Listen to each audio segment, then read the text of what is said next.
सज्जनों और देवियों, धार और पार बाकी है, सावधान अहंकार में न रह। जवानी में जीत, बुढ़ापा में हार। जवान में लोग सबको डांटते रहते हैं, कमाते हैं, बाल बच्चे हैं, अब बाल बच्चे छोटे हैं, सब पर शासन करते, पत्नी पर, बच्चों पर। जब बूढ़े हो गए, बच्चे जवान हो गए, बच्चे के बच्चे हो गए, तो बच्चों के शासन में रहना पड़ता है। अधिकतम पिता पुत्र से डरते रहते हैं और सास बहुओं से डरती रहती।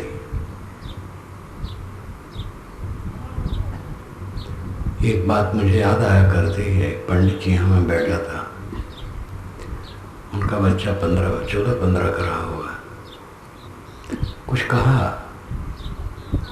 और कम ठीक रहा होगा। पंडित जी ने डांटा, वो चुप हो गए। उसके 10-12 बरस बाद संयोग से फिर उनके यहाँ रहा, तो पंडित जी ने कुछ कहा तो लड़के ने डांट दिया, पंडित जी चुप हो गए। वो बूढ़े उछले से जवान था।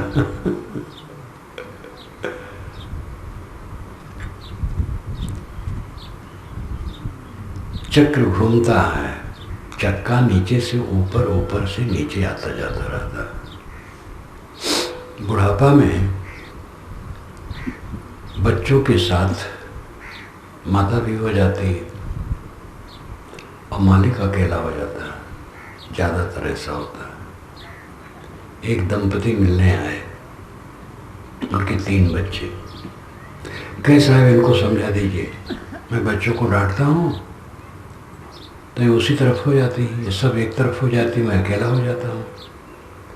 तो मैंने कहा तुम भी उसी में मिल जाओ, बस एक साथ हो जाओ। तो बेचारे ठंडे हो गए।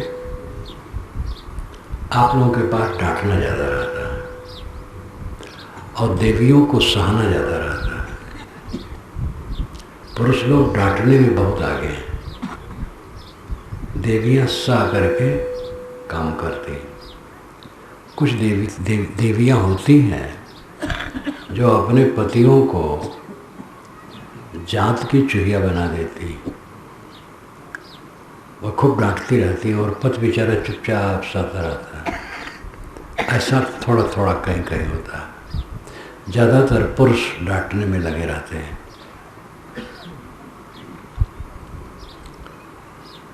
जीत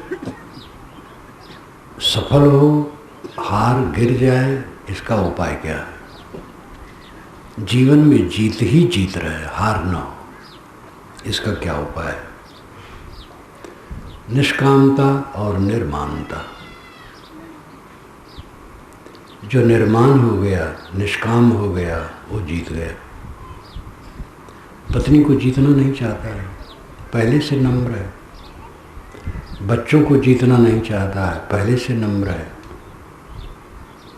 किसी को जीतना नहीं चाहता है, पहले से वो हारा है।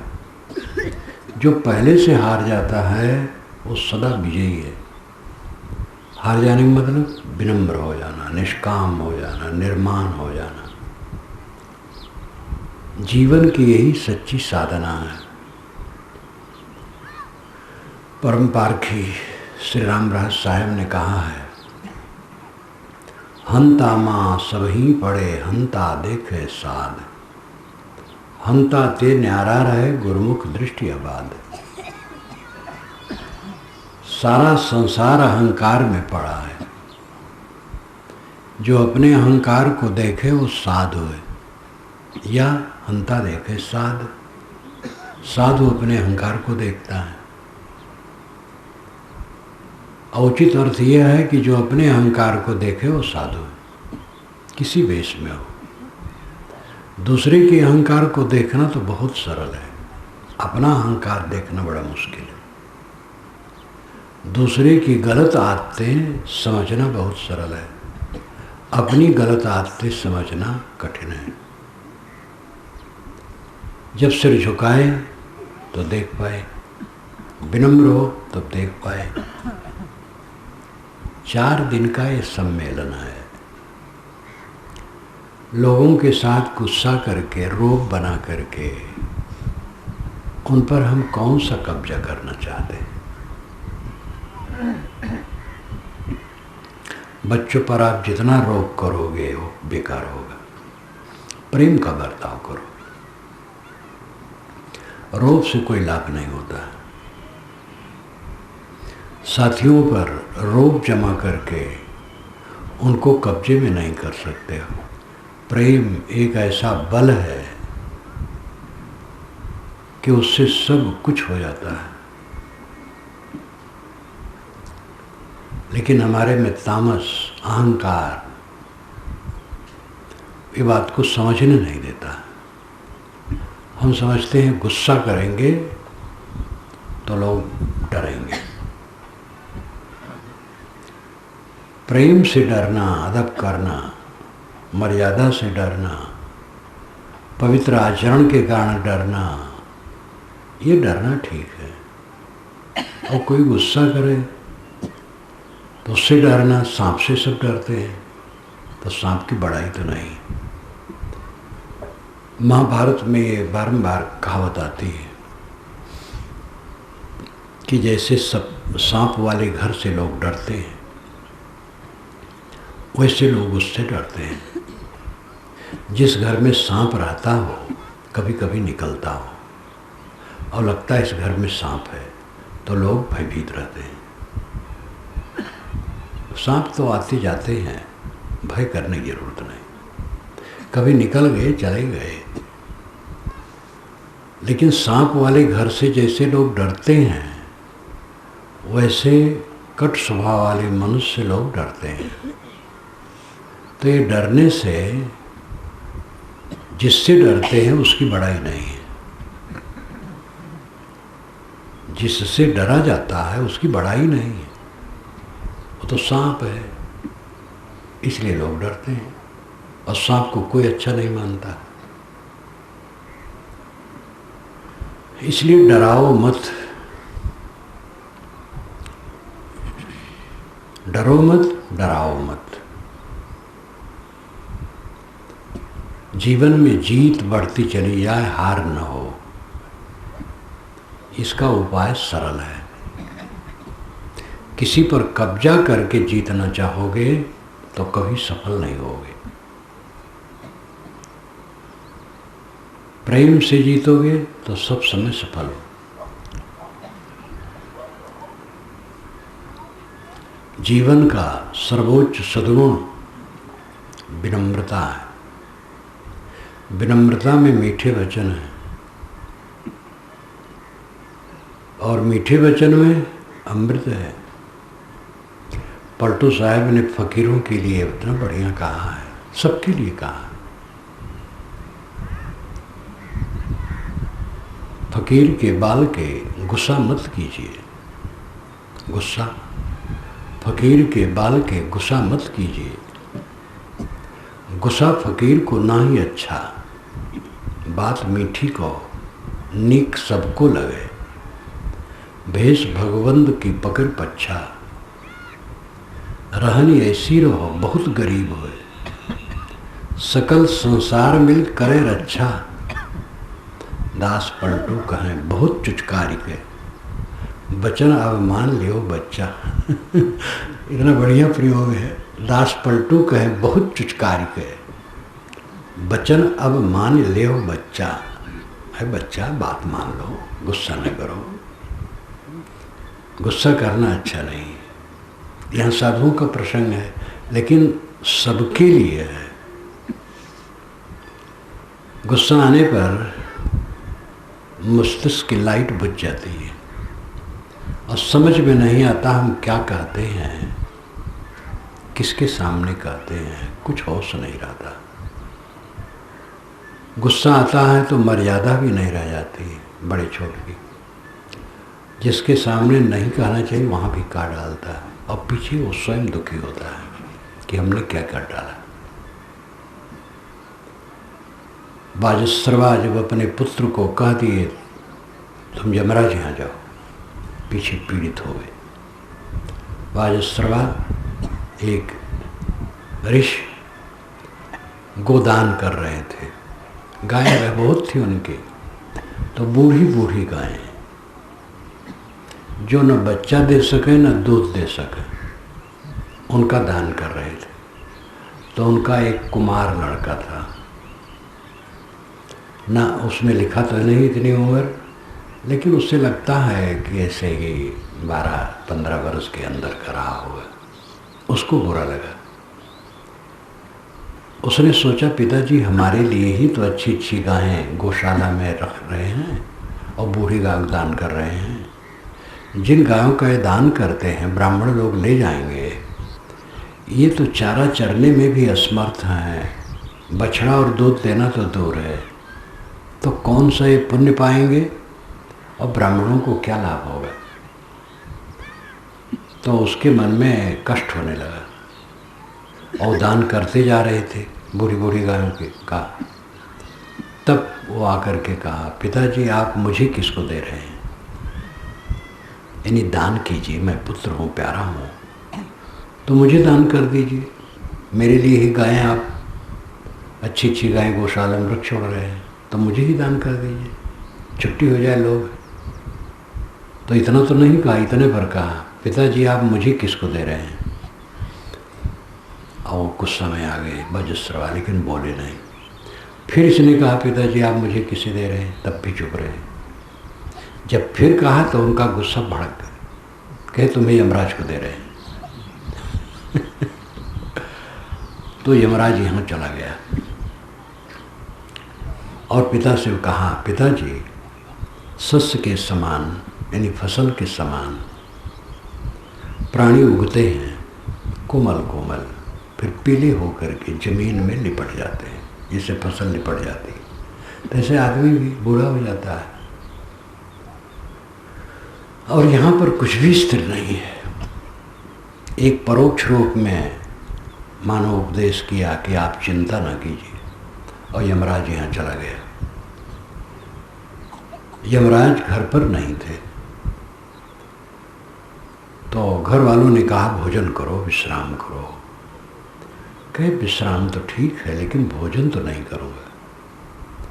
जब वो आएंगे जिसके लिए मैं आया हूँ उसका बोध हो जाएगा तब भोजन करूँगा। 3 दिन वो बिना खाए पिए बैठा रहा। तीसरे दिन जब यमराज आए तो घर वालों ने बताया, तो गए उसके पास, कहे विप्रवर आप 3 दिन बिना खाए पिए यहाँ हमारे दरवाजे बैठे रहे, इसलिए मैं 3 वर दूंगा, 3 वर जो तुम मांग लो। तो उन्होंने एक बार ये मांगा पहले कि अगर आप मुझे अपने पिता के पास भेजें तो वहाँ पर उनको अमर्ष न हो और ये सब भूल भाल जाए, उनके मन में ये खटकता होगा कि मैं नहीं करूँगा। दूसरी बात अग्नियों के विषय में पूछा, हवन तर्पण के विषय में, कर्मकांड के विषय में। और तीसरी बात मुख्य है उस कठोपनिषद की। एक कठोपनिषद में है, बहुत महत्वपूर्ण है कठोपनिषद। उपनिषद सौरभ में आप पढ़ सकते हैं। उसने कहा कि यमराज कुछ लोग कहते हैं कि मर जाने के बाद कुछ नहीं रहता है, कुछ लोग कहते नहीं मर जाने के बाद आत्मा रहता है, सच क्या है। यमराज ने कहा इस बात को न पूछो, देवता लोग भी इसमें भ्रमित हो जाते हैं, और कुछ पूछ लो। रथ ले लो, घोड़े ले लो, स्वर्ग ले लो, 100 वर्ष का जीवन ले लो, सुंदरी सुंदरी स्त्रियां ले लो, और 100 वर्ष जीने वाले बच्चे मांग लो, मैं दे दूं आशीर्वाद, लेकिन ये मत पूछो। नचकेता ने कहा, नचकेता लड़के का नाम था, नचकेता ने कहा यमराज ये सारी चीज़ें जो आप देना चाहते हैं ये तो इंद्रियों को जीर्ण करने वाली है, ये सुंदरी स्त्रियां और बच्चे और धन दौलत बहुत आपका आ रहे हैं, बाजे गाजे स्वर्गवास, ये तो इंद्रियों को दुर्बल करने वाले हैं। मैं सब कुछ नहीं चाहता आपके पास रहे। मुझे तो यही बताइए कि मरने के बाद आत्मा रहता है कि नहीं रहता है। तब यमराज का जो उपदेश चला है बड़ा सुंदर, ये रूपक है। यमराज कोई व्यक्ति नहीं है। यम की शुरुआत वेदों से हुई है। वेद में लिखा है कि इस धरती पर जो पहली बार मरा वो दुलोक में जाकर के यम हो गया। दुलोक नाम चमकता हुआ तारामंडल, यमपुरी वही है। वेद की यमपुरी सुख का घर है। वेद में आता है कि हमारे पितामह, हमारे पिता मर गए हैं, वो यमपुरी में जा कर के सुख हो गए। वेदों की यमपुरी सुख का घर है, पुराणों की यमपुरी दुख का घर है। और ये सब कालिक तरीका है। कोई यहाँ मरा तब जा कर के दुलोक में यम हो गया, ऐसा कुछ नहीं। यम मृत्यु का देवता आगे बन गया और ये रूपक बना करके उपदेश दिया गया, आत्मा की अमरता का बोध दिया गया। और कठ उपनिषद में ऐसे मार्मिक मंत्र हैं जो अध्यात्म की रीढ़ है।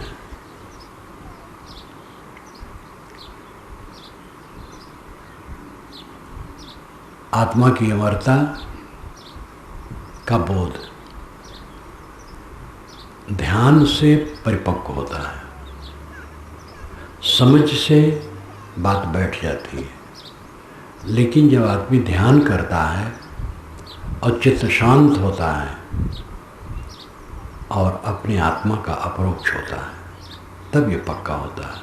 आत्मा अपरोक्ष, आत्म साक्षात्कार। साक्षात्कार का मतलब है आमने सामने। तो आत्मा तो हमसे अलग नहीं है जो मेरे सामने हो जाए, आत्मा मैं ही हूँ।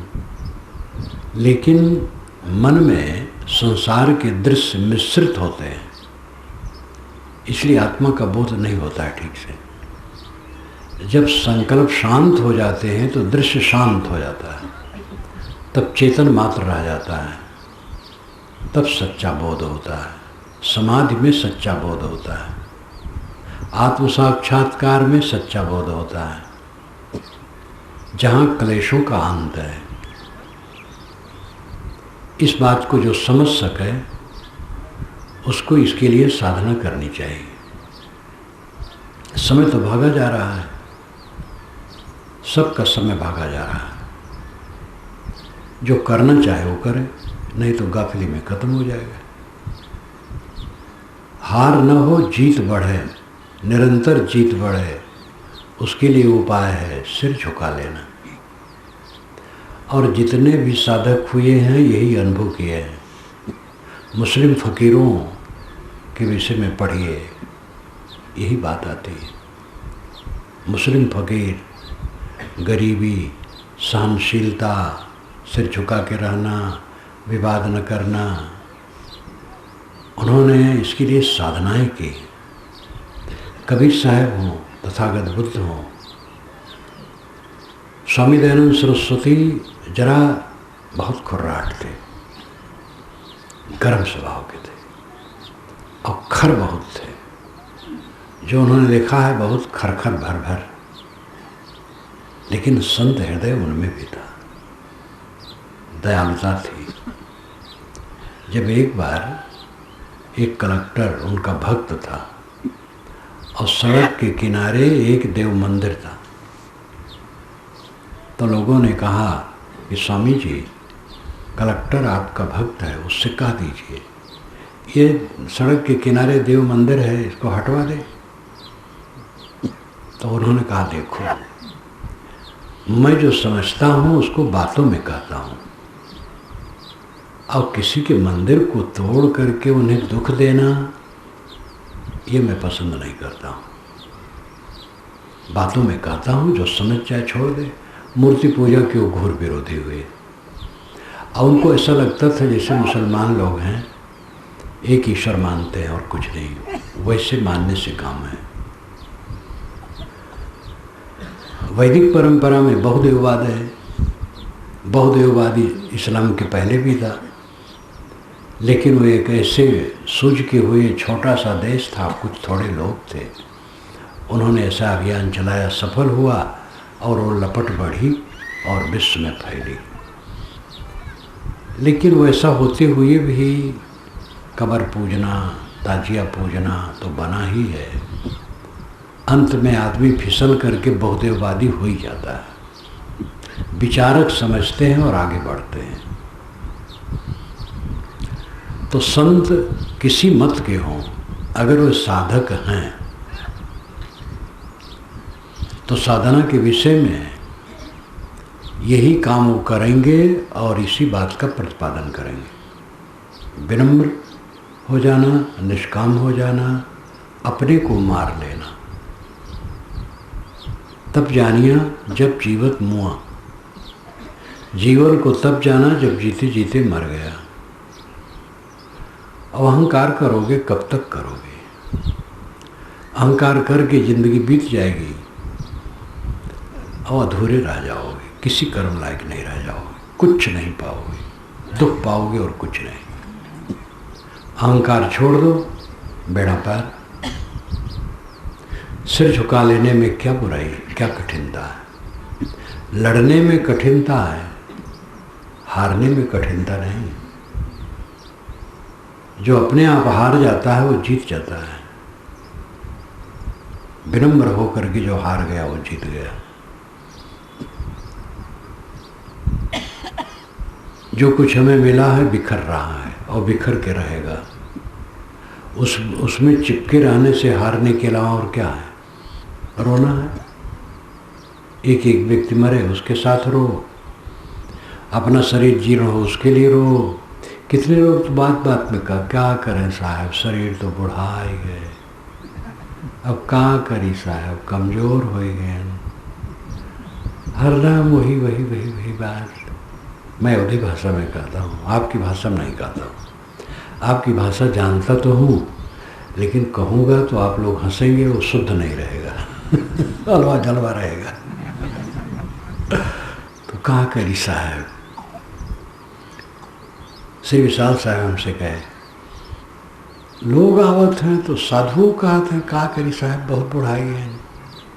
हम तो कुछ नहीं सोचे थे, बुढ़ाई के इनकी जवान है। अब के साहब तो आपकी स्थिति ही अलग है, उस स्थिति में क्या सोचा जाएगा? सब तमाशा है। जो देह में से अपने को जैसे मूंछ में से सींक निकाल ली जाती है, वैसे निकाल लिया। मूंछ यहाँ दिखाई नहीं देती है। मूंछ ऐसी घास होती है जो 7-8 फीट ऊंची तक होती है, पतली पतली। उत्तर प्रदेश में बहुत होती है। और उसमें एक सीख होती है और सीख में ऊपर फूल होता है, 1-1.5 हाथ लंबा, 2-2 हाथ लंबा। और उसको सीख को ऐसे पकड़ लो तो ऐसे सीधा निकल जाता, साफ मालूम होता उसमें रखा था, साफ साफ। तो ये उदाहरण उपनिषदों में आया है। मूंछ में से सीख जैसे निकाल ली जाती है, वैसे देह में से आत्मा को निकाल लो। कैसे निकाल लो? वो कोई ऐसे नहीं कि किसी गला दबा करके जीव को निकाल लो, अपना गला दबा करके जीव को निकाल लो, ये सब नहीं। ऐसा कहीं निकलता है? विवेक से अपने को निकाल लो। जैसे मूंछ में से सीख निकाल ली गई, वैसे अपने आप को देह में से निकाल लो। निकालने में मतलब है, एक तो निर्णय से समझ लो और दूसरे अभ्यास से साक्षात्कार करो। ये 2 तरीका है। पहले तो निर्णय, ये समझो कि मैं देह नहीं हूँ, मैं प्राण नहीं हूँ, मैं रक्त नहीं हूँ, मैं मन नहीं हूँ, मैं बुद्धि नहीं हूँ। मैं इन सबका साक्षी शुद्ध चेतन हूँ। मैं स्त्री पुरुष नहीं हूँ, काला गोरा नहीं हूँ, विद्वान अविद्वान नहीं हूँ, धनी गरीब नहीं हूँ, संपन्न और अकिंचन नहीं हूँ, मैं तो शुद्ध चेतन हूँ। ये निर्णय से पहले समझो और ध्यान द्वारा चित्त के दृष्टा बन करके इसका साक्षात्कार होता है। अकेले में बैठो और चित्त को देखो, चित्त में न मिलो, चित्त ही दृश्य है। चित्त झरोखा, चित्त मन एक बात है। जैसे एक कमरा हो, चारों तरफ से बंद हो और एक उसमें झरोखा हो, कमरे के अंदर में बैठा व्यक्ति उस झरोखे से बाहर की चीज़ों को देखता हो। ऐसे इस देह में जीवात्मा मन के चित्त के झरोखे से दुनिया को देखता है। ये चित्त को बंद करो, दृश्य बंद हो जाएगा। मन शांत हुआ, दृश्य समाप्त। चित्त ही दृश्य है। चित्त शांत हुआ तो दृश्य शांत हुआ। मन जब शांत हुआ तो संसार कहाँ रहता है? संसार है संसार में, हमारे पास नहीं रहता है। हमारे पास तो संसार मन से रहता है। 50 बरस पुरानी, 60 बरस पुरानी बात याद कर लिए और उसी में भावाकार हो गया तो सुखी दुखी होने लगे, जबकि न वो घटना है, न लोग हैं, न कुछ है, लेकिन मन में पीड़ा और आनंद होने लगेगा।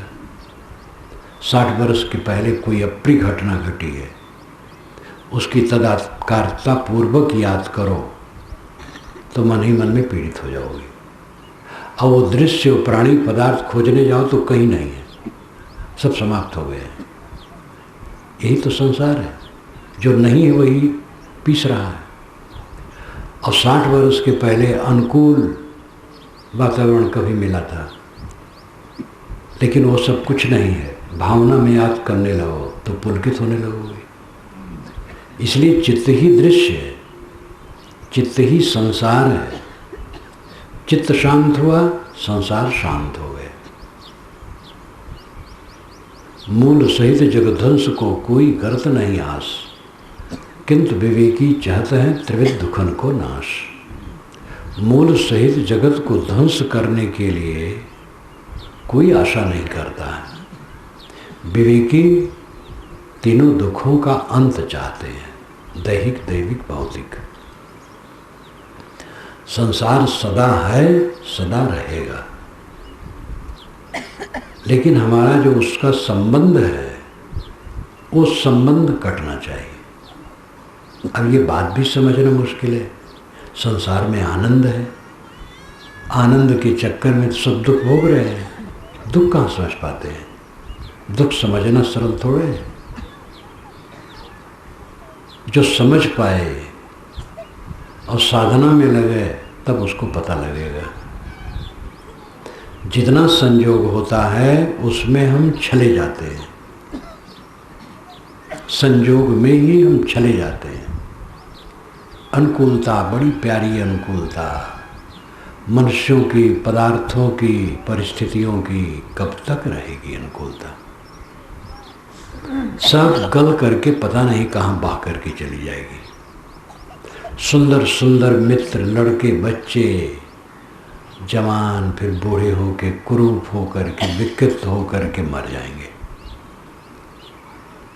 सुंदर सुंदर पदार्थों और परिस्थितियों की योग्यताएं सब पानी की तरह बह करके पता नहीं कहाँ चली जाएंगी। सारा संयोग स्वप्नवत आता और चला जाता है, और उसी में अपने को हम धोखा में डालते हैं, अपने को छलते हैं। यही मोह माया है। कहानी कबीर ते उबरे जाहि न मोह समाए, देखत सोना लगे सकल जग कांच है। अरे हाँ पलटू, जीवन कहिए झूठ तो मरना सांच है। ये पलटू साहिब वाणी। वेद की ऋषि भी कहते हैं, हिरण्मयन पात्रेण सत्य शापितम मुखम तत्वम पूषण पाविण सत्य धर्माय दृष्टि। सोने के बर्तन जैसे बर्तन से सत्य का मुख ढका है। कल्याण इच्छुक, उसको तू हटा दे, तब सत्य और धर्म के दर्शन होंगे। ये शुक्ल यजुर्वेद के 40वें अध्याय का मंत्र है, बहुत महत्वपूर्ण मंत्र है। हिरण में सोने जैसे चमकते हुए पात्रेण बर्तन से, सत्यस्य अपहितम मुखम, सत्य का मुख अपहित है, ढका है। चमक दमक से सत्य ढका है और चमक दमक झूठ है, सच नहीं है। तत्त्वम पूषण अपावरण, तत् उसे, तम तू, पूषण पोषण करने वाला। पोषण सूरज को वेद में कहा गया, सूरज सबका पोषक है। पानी समुद्र से खींचकर ऊपर ले जाता है, फिर समय से बरसता है और पूरी पृथ्वी गर्भवती होती है। इसलिए सूर्य को मही कहा गया है। मही में गर्भाधान, पृथ्वी में गर्भाधान करने वाला। पानी न बरसे सब बेकार हो जाएगा।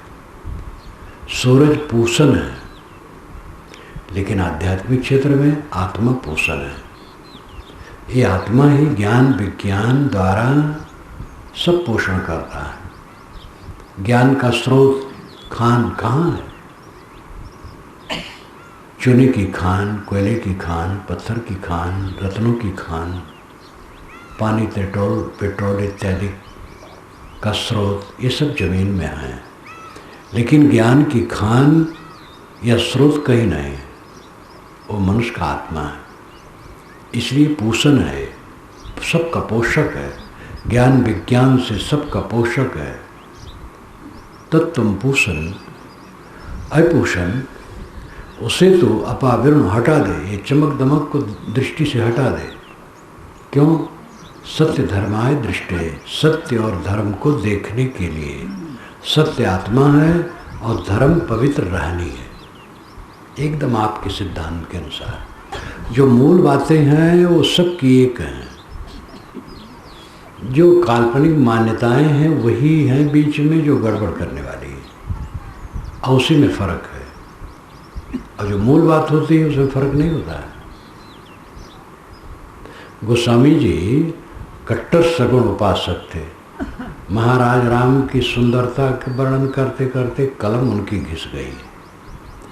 लेकिन जब वे कहते हैं अनुराग जे निज रूप सो जगते विलक्षण देखे, निज रूप से जिसको अनुराग है वो जगत से विलक्षण रहता है। निज रूप, ये निज रूप क्या है? आत्मा, चेतन। निज रूप से जिसे अनुराग है, अपने स्वरूप से अनुराग है, स्वरूप स्थित में जिसकी लगन है, जगते विलक्षण देखिए वो जगत से विलक्षण रहता है। संतोषम शीतल सदा, वो संतोषी होता है।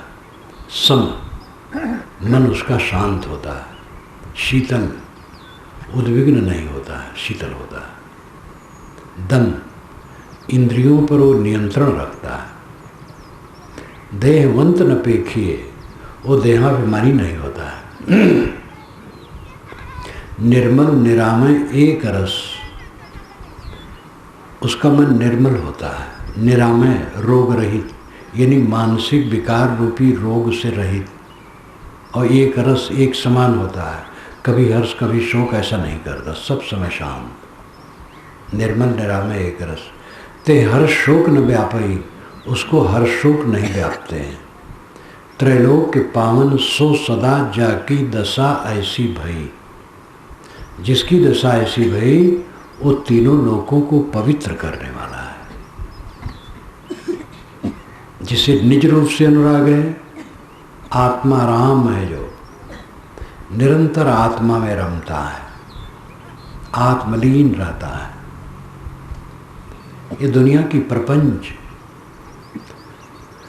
इसको क्या याद करना? कूड़ा कबाड़, चारों तरफ कूड़ा कबाड़। जो घटनाएं घट गई हैं अच्छी और बुरी, क्या उसकी याद करना? आपने ये किया, वो किया, वो किया, क्या किया? दुनिया के कूड़े कबाड़ को इधर उधर किया और क्या किया? क्या उसको सोचना? निज रूप से अनुराग, सदैव आत्माराम हो जाओ, आत्माराम, आत्मा आरम, आजीवन जीवन भर वैसे आरम, सब तरफ से आत्मा में रमो, सब समय आत्मा में रमो। आत्मा में रमने का मतलब क्या है? कलह कल्पना मिट गई, मन का द्वंद्व मिट गया, ख्वाहिशें मिट गई, अहंकार मिट गया, तमन्नाएं मिट गई, मन शीतल है, आत्म संतुष्ट है। यही आत्मा राम में रमना। चाह गई चिंता मिटी मनुआ बेपरवाह, जिनको कुछ नहीं चाहिए सो साहन पतशाह। राम में रमना, आत्मा में रमना, ब्रह्म में रमना, खुदा में रमना, ये भाषा है, बात एक है। चित्त का उद्वेग शांत हो गया, लालसाएं कामनाएं मिट गई, तृप्त हो गया, बस सदैव राम में रम रहा है। अब ये जो गोस्वामी जी की 4 पंक्तियां हैं, इसमें और शुद्ध ब्रह्म विचार में, शुद्ध पारक बोध में, शुद्ध आत्मवाद में, सांख्य और योग के शुद्ध पुरुषवाद में कोई फर्क नहीं, एक बात है। इसी दृष्टि से सद्गुरु ने कहा है, समझे की गति एक है, जिन समझा सब ठौर, कहें कबीर ये बीच के बल कहीं और की और। जितने समझदार हैं सब की दशा एक है, जिन समझा सब ठौर, सब बातें ठीक से समझ लें, कहें कबीर ये बीच के बल कहीं और की और। साहब कहते जो बीच के लोग हैं ये और का और बलकते हैं। बलकना नाम उबलना, हट करना, विवाद करना, छोटी छोटी बातों को लेकर के, मान्यताओं को लेकर के। काशी के ज्ञानवापी पर संतों का सम्मेलन चल रहा था, मैं वहाँ था, सभा में तो नहीं था, मैं तो अपने प्रेस के ऊपरी स्तर पर जहाँ पर मेरी पुस्तकें छपती थी ऊपर निवास में था, लेकिन वहाँ मैं मौजूद था काशी में। दूसरे दिन अखबार में छपा तो पढ़ा, आज नाम का अखबार, वो भी छपता है, तो ज्ञानवापी पर चल रहा था। शैव विचार के लोग भी थे, काशी में शैव विचार के लोग ही हैं, और अयोध्या के लक्ष्मण किलाधीश, लक्ष्मण किला सरजू के तट पर किला नाम है, आश्रम है, मंदिर है, मैं वहाँ गया और उनके महंत से मेरा परस्पर था। उन्हीं के यहाँ जाकर के करपात्री जी से प्रथम दर्शन किया हूँ, करपात्री जी का। तो वह लक्ष्मण किलाधीश, लक्ष्मण किलाधीश कहलाते थे, मतलब कोई किला थोड़े था, वो आश्रम है उसको किला कहते हैं, तट पर है। तो एक शैव ने कहा हमारा भगवान कृत्रिम नहीं है, ये गढ़ गढ़ करके छीन छीन करके छेनी से भगवान का रूप बना करके जो पूछते हैं ये दीन है, इनकी भक्ति दीन है। हमारे भगवान के लिए गढ़ना नहीं पड़ता, स्वाभाविक प्राकृतिक शिवलिंगी बस वैसे रहती है, धर दी हुई पूजने लगे। अब राम कृष्ण इत्यादि की मूर्ति है तो छीन छीन करके छीनी से, हथौड़ी से आकार बनाया जाता है, इसी पर व्यंग था। तो लक्ष्मण किलाधीश उठे, कहे भाई हमारे शालिग्राम भगवान को कहाँ छीना जाता है? शालिग्राम वैष्णव का है, शैव का नहीं, काला पत्थर, वो भी वैसे गोल गोल होता है, पूछते हैं लोग। तो इसमें नोक झोंक चला। अयोध्या की एक घटना है, एक शैव बैठे रहे, एक वैष्णव बैठे थे। वैष्णव ने कहा इनके शिव बाबा राख लपेटे, कोनो भगवान है राख लपेटे और शमशान में रहते हैं? तो उन्होंने कहा हमारे शिव बाबा राख लपेटे हैं तो राख रखते भी हैं, जहाँ कहीं टट्टी उट्टी देखते उस पर डाल देते तो ढक जाती है। और तुम्हारे भगवान तो शुक्र अवतार धारण करके मुंह को टट्टी में खोसते हैं।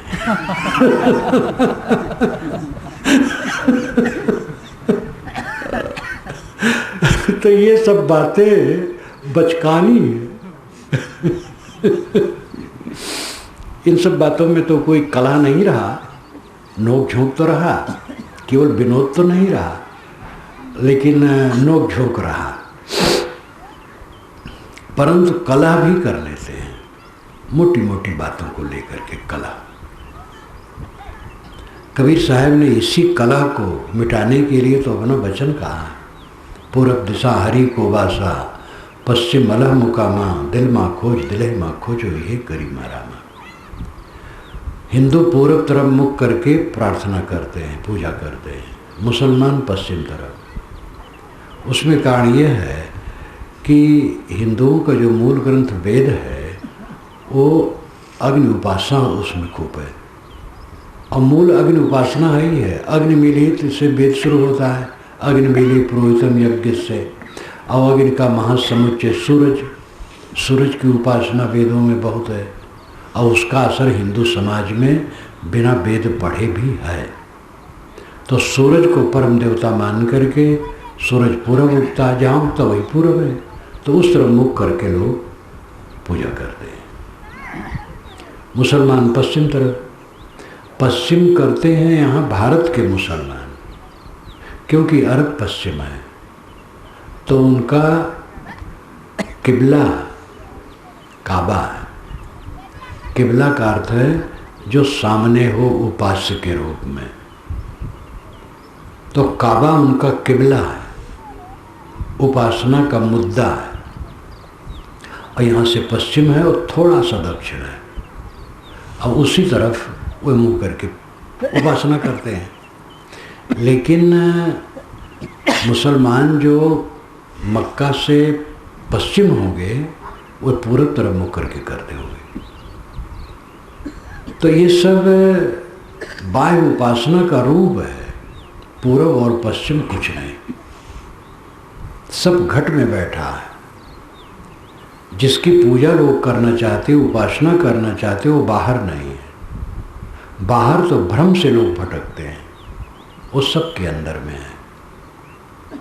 और उसके लिए जरूरी है मन के विकारों को मिटाना। सबसे बड़ी पूजा यह है। सदगुरु कबीर ने जो साध साधना बताई है, वो साध साधना यही है, उठत बैठत कबहु न छूटे ऐसी तारी लागी। उठते बैठते कभी न छूटे। पूजा घर में, टट्टी घर में, कारखाने में, दफ्तर में, सड़क पर, कहीं भी हो, बिस्तर पर, हरदम मन को देखो, मन क्या करता है, और मन को शोधो, मन को संभालो। ये काम जो हरदम करता है वो थोड़े दिन में संत हो जाएगा। कपड़ा से संत बनना तो सरल है, चाहे जिस कपड़े में हो, वो संत हो जाएगा। जो मन को देखता रहे और मन के विकारों की निदाई करता रहे। निदाई, निराई, यहाँ निदाई कहते हैं, उत्तर प्रदेश में निराई कहते हैं। बात एक है, निराकरण करना ही निदाई है। निराकरण करना, निराकरण यानी उखाड़ फेंकना, अलग कर देना, निराकरण है। निराकरण को निराई ग्रामीण भाषा में कहते हैं। उसको और थोड़ा अपभ्रंश में यहाँ निदाई कहते हैं। तो निराई, मन की निराई, निदाई करना, सदैव मन को देखते रहना, मन क्या सोचता है। अपने पागलपन को वही समझ सकता है जो सहज साधना में रहता है। सहज साधना है हरदम अपने मन को देखना। सहज इसलिए कहा जाता है कि जरूरी नहीं कि स्नान करके साधना संभव है, बिना स्नान किए। ये जरूरी नहीं है कि पवित्र जगह में बैठ करके साधना हो। टट्टी घर में आप हैं, वहाँ भी करते रहिए। टट्टी बैठे हैं और मन को देखते रहिए, कहीं गलत तो नहीं जा रहा है। घूर पर और मंदिर में, सब जगह।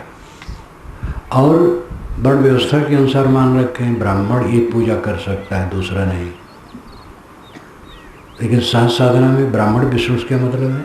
मानव मात्र। तो सहज साधना इसीलिए कहलाती है कि हर समय उसमें अपने मन को देखा जाता है और मन की निदाई की जाती है, और ये मजबूती से जो करेगा थोड़े दिन में संतरूप हो जाएगा। जो हम जानते हैं वो जानने से हमारा संतरूप नहीं आएगा। जानते रहेंगे, दिमाग में ज्ञान भरा रहेगा, कह भी देंगे, लिख भी सकते हैं। ऐसे ऐसे धुरंधर लेखक हुए हैं कि अद्वितीय अंतर्राष्ट्रीय स्तर पर, लेकिन जीवन में नहीं जिए। राहुल सांकृत्यायन महापंडित, 33 भाषाओं का ज्ञाता।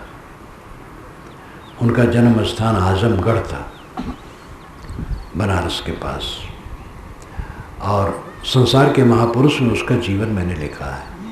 बहुत योग्य था, उदार भी था, सरल भी था, लेकिन वो यूनानी दर्शन लिखा, यूरोपीय दर्शन लिखा, भारतीय दर्शन लिखा। जैसे संस्कृत पर अधिकार वैसे अरबी पर अधिकार, तिब्बती, चीनी, रूसी भाषा, अद्भुत शक्ति थी उसकी। संस्कृत का महापंडित था, लेकिन लिखा उसने सब हिंदी में। 150 पुस्तकें करीब करीब उसकी होंगी, लेकिन वो जीवन नहीं जी पाया। बुढ़ापा में शादी किया, एक शादी कई जगह करता रहा, रूस में भी शादी किया बुढ़ापा में एक शादी किया, और दवाई के बल पर वो अपनी जवानी लौटाना चाहता था, और भयंकर बीमार हुआ, विस्मृत का रोग हुआ और मरा। मरना तो सबको है।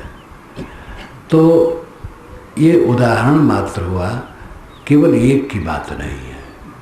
जो हमारा ज्ञान है वो ज्ञान से हमारे में संतत नहीं आएगा, पागलपन निकलने से संतत्व आएगा।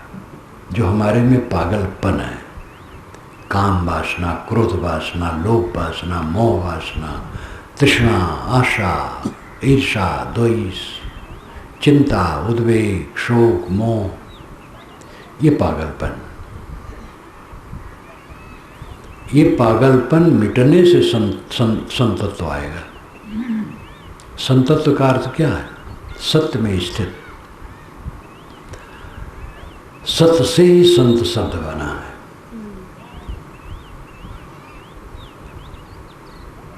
संत होना सत्य में स्थित होना है। झूठ हटे तो सत्य में स्थित हो। मन का विकार झूठ है, ये हमें खराब करता है। इसके निवृत्त हो जाने पर स्वयं कृतार्थ रूप है। सहज साधना में सब रहो, स्त्री पुरुष साधु गृहस्थ सब, जहाँ रहो अपने मन को देखते रहो। मन में काम वासना आई, खराब है। काम वासना आई, मन खराब होगा, हटा दो। क्रोध आया, हटा दो। लोभ आया, हटा दो। मोह हटा दो। ईर्षा आई, हटा दो। चिंता आई, हटा दो। जितने मनोविकार आते हैं उनको हटाते रहो, देखते रहो, देखते रहो, देखते रहो। इस पर एक संत की याद आती है। सुल्तानपुर जिले में वो थे। इलाहाबाद और फैजाबाद के बीच में 2 जिले और हैं, प्रतापगढ़ और सुल्तानपुर। तो सुल्तानपुर में एक संत थे, बड़े मस्त संत थे। अकेले में पेड़ के नीचे बैठे रहे और मन को कहा, अरे कहाँ गया रे, कहाँ गया रे। तो कुछ लोग जो नए हो वो समझे पागल हैं। वो पागल नहीं रहे, अपने मन को देखें। भंडारा में लोग बुलाए तो बैठे हैं, ख्याल आया, अच्छा लड्डू खाना चाहते हो भंडारा में लड्डू बन रहा है, तो मन से कहा, अच्छा लड्डू खाना चाहते हो, खाना देखता हूँ कैसे खाते हो जब बैठे भोजन में लड्डू सामने आवे, लड्डू नहीं खाए, कहे खा लड्डू, कैसे खाई हो लड्डू अद्भुत संत थे। तो ये जरूरी नहीं है कि ऐसा किया जाए, उनका स्वाभाविक था तो ठीक था। अब बनावटी करने की जरूरत नहीं, मन को देखने की जरूरत है। हरदम अपने मन को देखो, अन्यथा बात आने न दो। विकार आने न दो। और ये काम कोई रोज साधना में करेगा, देखेगा थोड़े दिन में वो संत है, शीतल हो जाएगा, सारा क्लेश दूर हो जाएगा। व्यवहार में अहंकार टकराता है और उसी में आदमी का किया कराया सब चौपट हो जाता है। साथी बराती कुछ अनुकूल बात नहीं कहे, प्रतिकूल कह दिए, व्यवहार कुछ प्रतिकूल लगा, मन भड़क गया, क्रोध आ गया। अब क्रोध आ गया, किया कराया सब चौपट हो गया। कोई दृश्य देखे मन बह गया वासना में तो गलत हुआ। हरदम निगरानी, सावधानी। श्री साहब ने कहा फाम आगे फाम पाछे फाम दाहिने ढेर, फाम पर जो फाम करे सो फाम है मेरी। आगे पीछे दाएं बाएं सब तरफ फाम। फाम का मतलब है समझ, ज्ञान। लेकिन यहाँ लाक्षणिक अर्थ है सावधानी। आगे सावधान, पीछे सावधान, दाएं सावधान, बाएं सावधान। सावधानी पर सावधानी, ये मेरी सावधानी, निरंतर सावधान। सावधानी ही साधना है। मन को देखो, फिसले फिसले फिसले, अंदर देखो क्या हो रहा है, कहाँ जा रहा है मन। कोई आदमी अकेले में 10 मिनट बैठे, 20 मिनट बैठे और जो ख्याल आए सब लिख ले तो कागज वो किसी को दिखा नहीं पाएगा। पता नहीं क्या क्या खुराफात दिमाग में आ गई, और सही सही लिख डाले तो दिखा नहीं पाएगा। ये मन का कमजोर पक्ष है। इस मन को जो ठीक करे, मन को विवेक में मजबूत करे, वही बलवान होगा। अंदर से ज्योतित होना का अर्थ क्या है? मनोविकार विहीन ज्योतित जीवन। अंतर ज्योति शब्द किनारे, जीव रूप एक अंदर भाषा। अंतर ज्योति यही तो अपना धन है। अष्टाचक्रा नौ द्वारा देवानाम पूर्योध्या, तस्याम हृदय कोश स्वर्गो ज्योतिषावृता। 8 चक्र 9 द्वारों वाली देवताओं की अयोध्या नगरी ये शरीर है, और इसमें सोने का खजाना है जो ज्योति से आवृत है। ये शरीर अयोध्या नगरी है, और इसमें आत्मा ही